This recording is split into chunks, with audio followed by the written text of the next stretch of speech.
एक शांत सुबह लियो ने जंगल को पुकारते हुए सुना। अजीब चमकती आकृतियां उसके पैरों के नीचे के रास्ते को रोशन कर रही थी। एक नीला पक्षी उन्हें और भीतर ले गया। उन्हें एक चमकता हुआ उपवन मिला जो जंगल के रहस्यों से भरा था। एक फुसफुसाता हुआ पत्ता उसके हाथ में आ गिरा।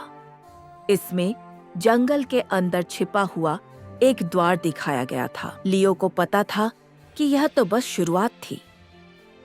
जुगनुओं ने आगे की ओर घूमता हुआ रास्ता रोशन कर दिया। जब वे गुजर रहे थे तो एक वृक्ष की आत्मा चुपचाप उन्हें देख रही थी। पहाड़ी से देखने पर जंगल अंतहीन प्रतीत होता था। कोई या कुछ देख रहा था। धड़कते दिलों के साथ वे जंगल की पुकार का पीछा करते गए। लियो गाते हुए झरनों और चमकती हुई काय के बीच से होकर गुजरा। फिर उन्हें खोखला पेड़ मिला जो रोशनी से जगमगा रहा था। अंदर जाने पर ऐसा लगा जैसे किसी पुराने वन पुस्तकालय में प्रवेश कर रहे हों। एक नक्शा सामने आया जो उन्हें आगे का रास्ता दिखा रहा था। एक छिपी हुई सीढ़ी दिखाई दी जो जंगल के नीचे तक जाती थी। जब वे चल रहे थे तो हवा जादू से झिलमिला रही थी। जंगल खिली हुई लताओं के माध्यम से कहानियां सुनाता था। जंगल ने उसे एक जीवित कंगन से चिह्नित किया। पत्थर से एक वन चिन्ह उभरा। लकड़ी के लोमड़ी ने पलकें झपकाकर चुपचाप स्वीकृति दे दी। वे ऊपर चढ़ गए। प्रकाश उनके कदमों का मार्गदर्शन कर रहा था। बाहर अगला रास्ता झिलमिलाता हुआ दिखाई देने लगा। नदी के किनारे कुछ अजीब सी चीज चमकने लगी। पानी पीछे की ओर घूम गया और मछली ने एक चिन्ह बनाया। तभी एक ऊद बिलाव आया और उसने हाथ हिलाकर नमस्ते किया। वे नाव पर चढ़े। उनके हृदय आश्चर्य से भरे हुए थे।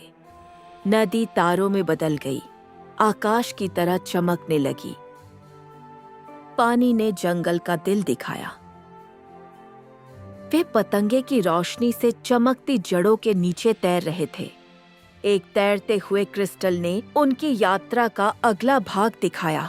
दयालुता दरवाजे खोलती है, आवाज गूंजी। ऊदब बिलाव गायब हो गया और नाव तेजी से आगे बढ़ गई। द्वार किसी दूसरी दुनिया के द्वार की तरह घूमता था। जैसे ही प्रकाश ने उन्हें अपनी ओर खींचा, लियो ने उन्हें कसकर पकड़ लिया। बगीचा ऊंचा उठ रहा था और हर हवा के साथ गीत गा रहा था। यहाँ तक कि पेड़ भी उनके गुजरते समय कोई धुन गा रहे थे। उनके कदमों के नीचे एक रास्ता जगमगा उठा, जादू की तरह तैरता हुआ। संगीत का एक वृक्ष ऊंचा और सुनहरा खड़ा था। एक गीत ने उनके अगले सुराग का रास्ता खोल दिया। उनके द्वारा बजाए गए संगीत से पूरा बगीचा नाच उठा।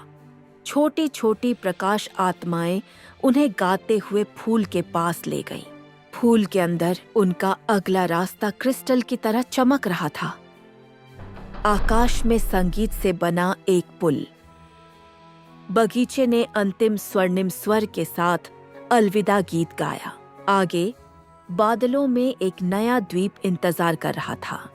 मुस्कुराते हुए लियो अगले आश्चर्य की ओर चला गया, जहां यादें फुसफुसा रही थीं। हर कदम पर बहुत पुरानी आवाजें गूंज रही थीं। एक जादुई गुनगुनाहट ने आगे का रास्ता दिखा दिया।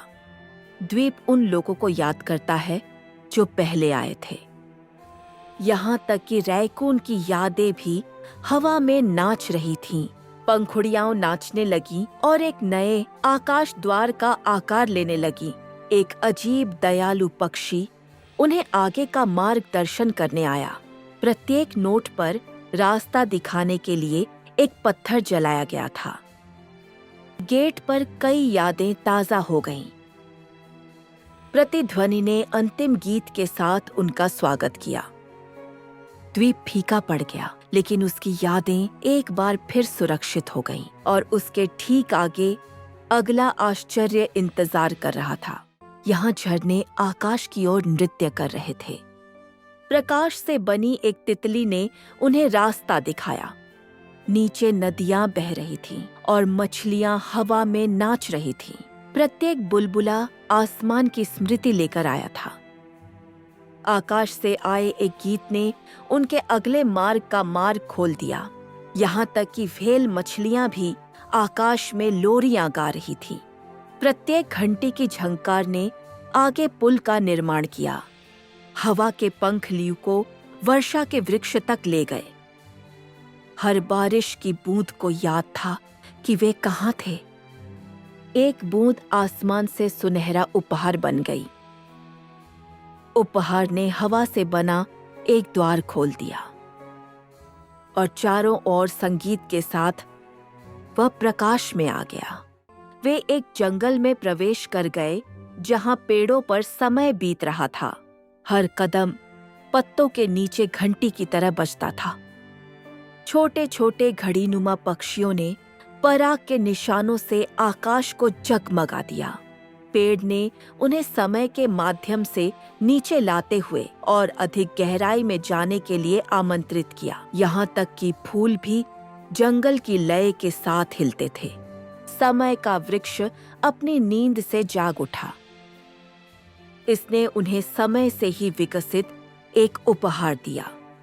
बीज ने पेड़ में छिपे हुए दरवाजे को खोल दिया। अंदर समय को उनकी सारी करतूतें याद आ गईं। एक रास्ता उस स्थान तक ले गया जहां सपने शुरू होते हैं। जैसे ही वे आगे बढ़े, समय पुनः शुरू हो गया। वे तारों से बनी सीढ़ियों पर चढ़े। वे जड़ों और सपनों से बनी एक गुफा में प्रवेश कर गए। धरती के अंदर तारे खिले, सपनों की तरह तैर रहे थे। यहाँ के फूलों की हर पंखुड़ी में सपने छिपे हैं। यहाँ तक कि छोटे छोटे स्पर्श भी मधुर यादें जीवंत कर देते थे। नीचे चांद फुसफुसाया, सपने का पीछा करो। गुफा ने उन्हें प्रकाश की लताओं से ऊपर उठा लिया। यहाँ तक कि पेड़ भी छत से सपने देखते थे। एक बूंद ने वे सारे चमत्कार दिखा दिए जो उन्होंने देखे थे। स्वप्न में उन्हें एक तारे के आकार का बीज मिला। आगे का रास्ता सपने के दिल से खुद ही प्रकाशित हो गया। वे तारों का अनुसरण करते हुए वापस जागृत दुनिया की ओर चले गए। यात्रा में केवल 2 कदम और शेष रह गए थे। वे उस स्थान पर पहुंचे जहां भूले हुए सपने प्रतीक्षा कर रहे थे। दीवारें पीछे छूटे सपनों की फुसफुसाहट कर रही थी। देखभाल के एक कार्य ने संगीत को पुनः खिलने में मदद की।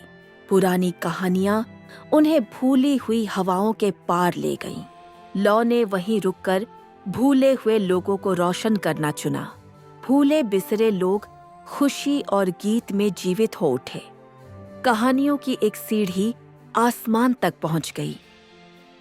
ज्योति और बीज ने एक अंतिम हृदय धड़कन साझा की। यात्रा के चरम पर कहानियों के द्वार खुल गए।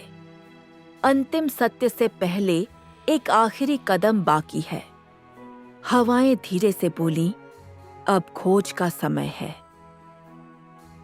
वे अंतिम अध्याय के प्रकाश में चले गए।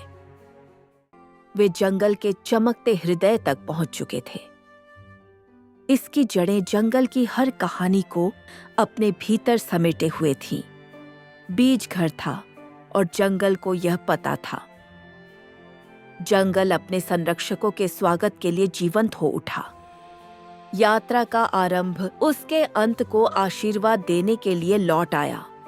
उन्होंने जो कुछ भी सीखा वह जंगल का हिस्सा बन गया। जंगल ने उसे अपना हृदय दे दिया।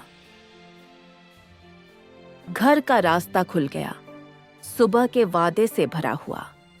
जादू अब चुपचाप उसके भीतर रहने लगा। अब हर कदम पर यह चमक थी कि वे कहाँ थे। हवा में एक आखिरी पत्ता एक वादे के साथ उभरा। अब आप कहानी का हिस्सा हैं।